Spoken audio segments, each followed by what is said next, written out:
I've been a performer my whole life. I mean, I started doing theater when I was 8 or 9 years old, I think. And so I was in a ballet class when I was like maybe 11 years old in middle school. And I've always loved ballet, and I loved like going to dance class. It was like one of the best parts of my day. But this one specific dance class that I was a part of, there was this one girl who was she was nice to some people, but not nice to others. And I was one of the people that she consistently picked on. And I was always a very quiet child, like reserved, kept to myself. So I wasn't really used to having to like advocate for myself when somebody was like interrupting my practice or coming into my space and ruining things a little bit. And so I just kind of let her I let her make me not like going to ballet anymore, which sucked because like it was truly like one of the parts of my day that I looked forward to the most. And I started disliking it because I was so afraid of like what was going to happen when I went into class that day. Confrontation. Yeah. And I mean, comes with the territory. I'm not very good at confrontation, so I didn't really want to like expose myself and like make a scene in that way. So I just kind of let her do it. And looking back on it, I wish I had said something because I feel like I lost so many months of like parts of that class that I could have enjoyed. Right. Whereas like I spent the whole time dreading it because I didn't want to be like made fun of or bullied that day. So yeah, I think that would be it. Thank you so much for sharing this. Yeah, of course. I would say something that I regret pretty heavily is I think I was maybe 9 or 10, and there were these 3 kids who, I mean, I bet you they don't remember this, but they had this practical joke they would try to do, these 3 guys I went to school with, where they would do something that was obviously against the rules, and then by virtue of their number, the 3 of them as witnesses would accuse another person of doing it and then like get them blamed for it. Like they were kind of realizing they could get away with that because teachers just like after a certain point, they just don't care. They just want to move on with the day. They're not detectives. And I remember some kid got tripped, like they put their foot out and tripped some kid, and he like skimmed his knee, which was, when you're like 8 or 9, it's like, that's a catastrophe, Of course, yeah. And they blamed it on me because I was really big for my age. I was like 5'9" when I was like 10 years old. It was huge. And I was new to the school. So it was this whole thing where it was like, people didn't know if I was a bully or not. No one had a sense of who I was. And I was pretty quiet at that time because I was just, you're always quiet when you're new. Of course. And when the 3 of them said it was me, I didn't say anything. And I sometimes it pops in my mind, I'll think about it, I'll be like, why did I just like let that go, Yeah. And some of it was like, I don't know, maybe some internal knowledge that I wasn't going to be believed. Like I just was like, there's no way I'm going to win this. Right. So you just let it happen. Yeah, but then looking back, I mean, those guys probably had a reputation for being like, assholes. Right. So like I probably would have had a good chance, If you had spoken up, maybe people would have believed you. Yeah. Does it still bother you in a way? Not so much that it's like eats away at me, but when it pops in my head, you're just like, wow, that was like, that's someone like me too, because I'm not a quiet person. I pretty much speak my mind. So and it could have been worse because I could tell the teacher, I mean, looking back, she probably knew that they were full of it, but she still carried out like the reprimand, she was, and it wasn't too serious. It's not like they called my parents or something, but it was still like I don't know. So that's one of those things I really regret. Yeah, thank you so much. I really appreciate it. Yeah. This is when I was living in New Jersey. And I'm not going to say the township just because of the affiliation, but I'm coming home from work. I parked on a one-way street and I was working in a restaurant, bartending, so I'm getting off very late.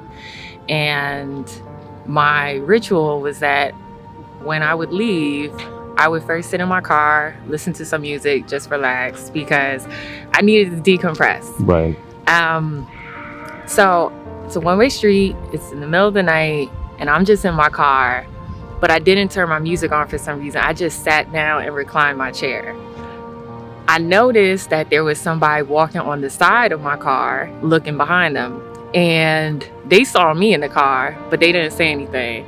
And so now looking at this person, because they look distressed,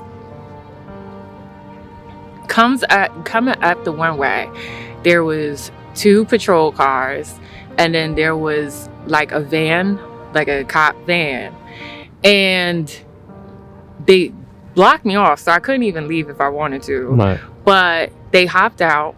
It was 3 cops on this kid, and they pinned him up against the fence and assaulted him, right? And 2 cops were on the lookout. One was beating him up, and they were saying how this is, oh, you thought you was going to talk to me like that, you know, referencing wherever they just came from. Right. Oh, you was so cool. You was cool in front of your friends, right? You was tough in front of your Right, friends. You gonna come, boom. All right, now look. And so they was doing what they was doing, scaring him, had him up on the fence. He was just like, listen, man, I was playing. And, you know, the cops, again, they looking out, but they don't see me. When I tell you they was lit, you know, as close as the street was to me, but they don't see me because this street was more or less abandoned. And it was the middle of the night. It's in the middle of the night. And I'm sitting there, and this was before, you know, let's record it and put it on your phone, right? So now I'm watching this happen. I felt helpless. Like, I didn't know what to do. I certainly wasn't going to hop out. You know what I mean? Yeah, I didn't know what to do. I understand your situation. So, you know, now I'm just looking at this, and then they leave. You know, after they do what they do, they get in the car, and then they leave. And so I see this kid, and he just kind of run off.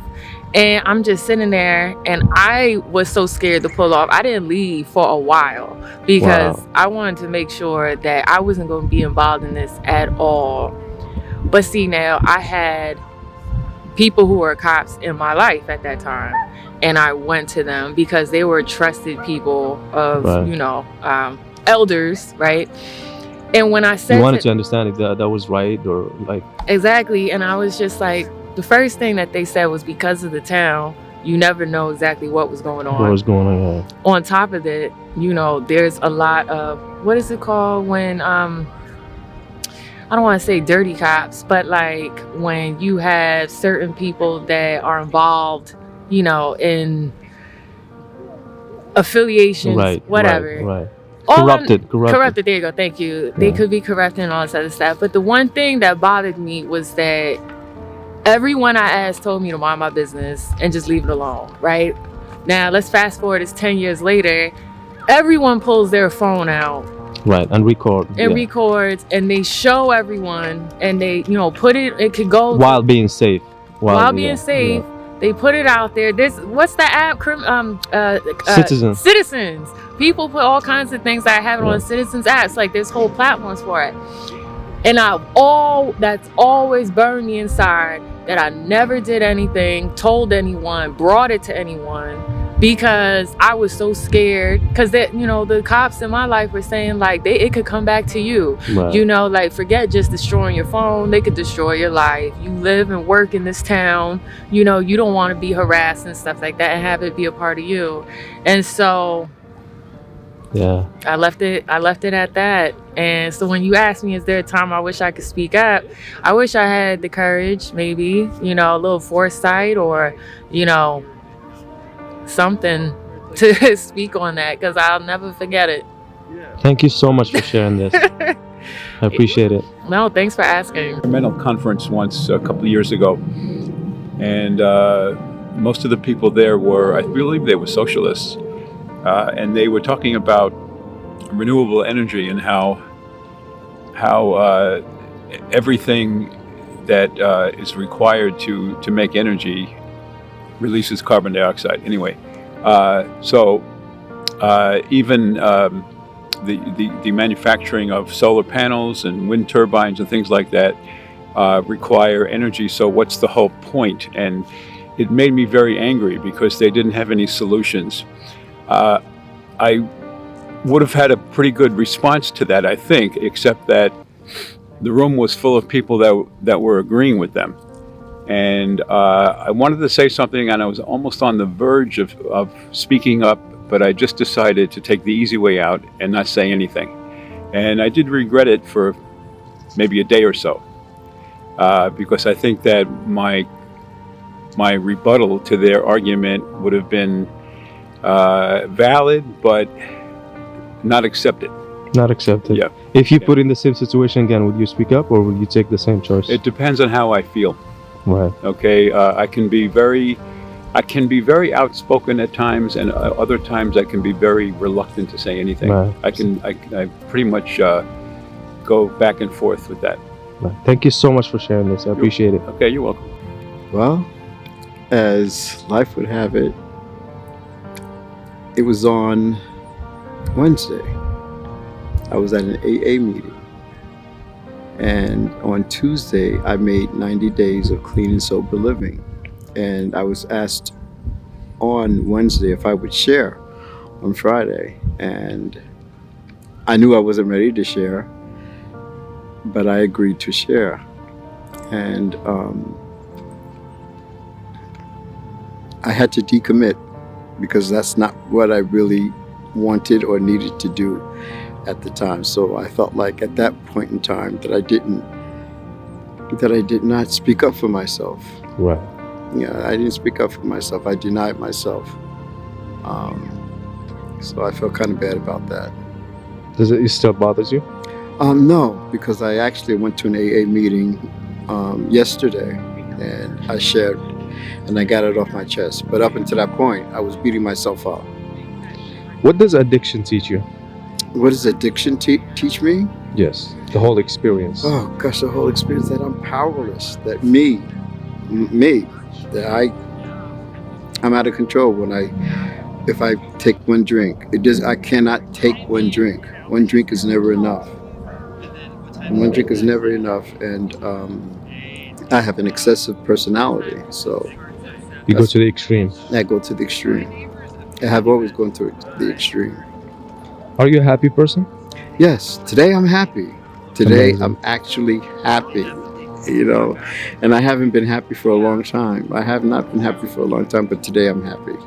I'm glad for that and I wish you luck. Thank you, sir. Thank you so much. Alrighty. When you should have spoken up and you didn't. One of my friends was saying some mean things about another friend, and I should have said something, and just that I thought that it was inappropriate and not cool to be talking about our other friend in that way. Does that still bother you? Yeah, I think I should be a little bit braver with my friends.